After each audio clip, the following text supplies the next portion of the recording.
Good morning, সকলকে সুপ্রভাত এবং ওয়েলকাম জানাই পাতাওয়া study centre 0.1 YouTube and Facebook পেজে।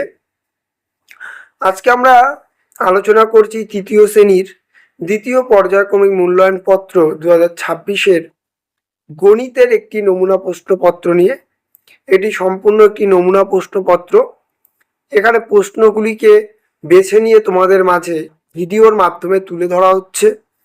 তাই অত্যন্ত গুরুত্বপূর্ণ এই ভিডিওতে যে প্রশ্নগুলি রয়েছে তোমরা সামনের দ্বিতীয় পর্যায়ক্রমিক মূল্যায়ন পত্রকে মাথায় রেখে খুব মনোযোগ সহকারে অধ্যয়ন করবে। আর সকলকে বলবো, যদি ভিডিওটি ভালো লেগে থাকে অবশ্যই ইউটিউব চ্যানেলটিকে সাবস্ক্রাইব করবে, ফেসবুক পেজ থেকে দেখে থাকলে ফলো শেয়ার করবে, যাতে এরকম ভিডিও তোমরাও পাও এবং তোমাদের বন্ধু বান্ধবরাও পেতে পারে। চলো তবে শুরু করছি আজকের ভিডিও।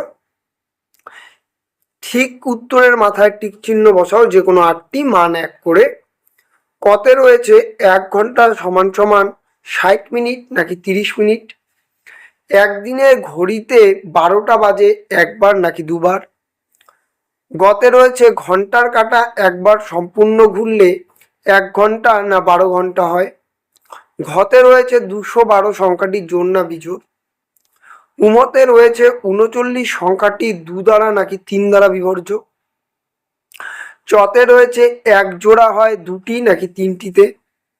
ছতে রয়েছে 8 তার 5 ঘর লাফালে যাওয়া যায় 40, 45 নাকি 50 ঘর? বর্গের জতে রয়েছে 13কে 2 দিয়ে ভাগ করলে ভাগশেষ থাকে 0, 1, 2। ঝতে রয়েছে ত্রিভুজের বাহুর সংখ্যা 3টি নাকি 4টি? 2-এর দাগে রয়েছে নিচের প্রশ্নগুলোর উত্তর দাও, বিয়োগ করো 2 করে মান।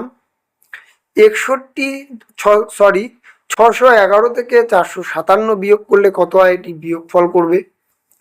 খতে রয়েছে একটি ট্রেনে 522 জন যাত্রী আছে, ব্যান্ডেল স্টেশনে 185 জন নেমে গেল, এখন ট্রেনে কতজন যাত্রী রইল, এটিও বিয়োগ হবে। গতে রয়েছে গুণ করো 6 7 66-র সঙ্গে 5 7 57-কে গুণ করবে। ঘতে রয়েছে ভাগ করো 204 ভাগ 4। উমতে রয়েছে 3 দিনে 330টি মাটির হাঁড়ি তৈরি হলে একদিনে কটি হাঁড়ি তৈরি হয়? চতে রয়েছে রামের কাছে কয়েকটি 5 টাকার কয়েন আছে, যার মূল্য 200 টাকা হলে তার কাছে কটি কয়েন আছে, এটিও তোমরা ভাগ করবে। ছতে রয়েছে একটি ত্রিভুজ অঙ্কন করো, একটি ত্রিভুজ অঙ্কন করবে। এখানে কোনো তার কত সেমি সেটি বলেনি, তাই নির্দিষ্টভাবে করতে পারো। 5 অথবা 8 সেমি করলে বেশি সুন্দর দেখাবে ত্রিভুজটি, এটি বলতে পারি। বর্গের জ যোগ করো 566-র সঙ্গে 433-কে যোগ করবে। ঝতে রয়েছে আবার গুণ করো 101-এর সঙ্গে 30 গুণ। 3-এর দাগে রয়েছে যে কোনো দুটি করো যার মান 3 করে, এটি প্রশ্নের অঙ্ক। কতে রয়েছে তোমার কাছে 90 টাকা আছে, তুমি তার থেকে 10 টাকা 50 পয়সা ফুচকা খেলে, 12 টাকা মিষ্টি খেলে, তুমি কত টাকা খেয়েছো এবং তোমার কাছে কত টাকা আছে, এটি বিয়োগ করবে। এক কথা এটি টাকা পয়সার বিয়োগ।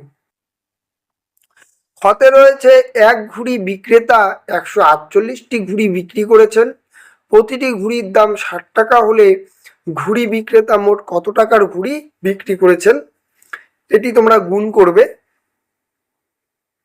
ঘতে রয়েছে দিদিমণি ক্লাসে 285টি খাতা নিয়ে এলো, প্রত্যেকে 60টি করে খাতা নেবেন, কতজন খাতা নিতে পারবে, এটি তোমরা ভাগ করবে।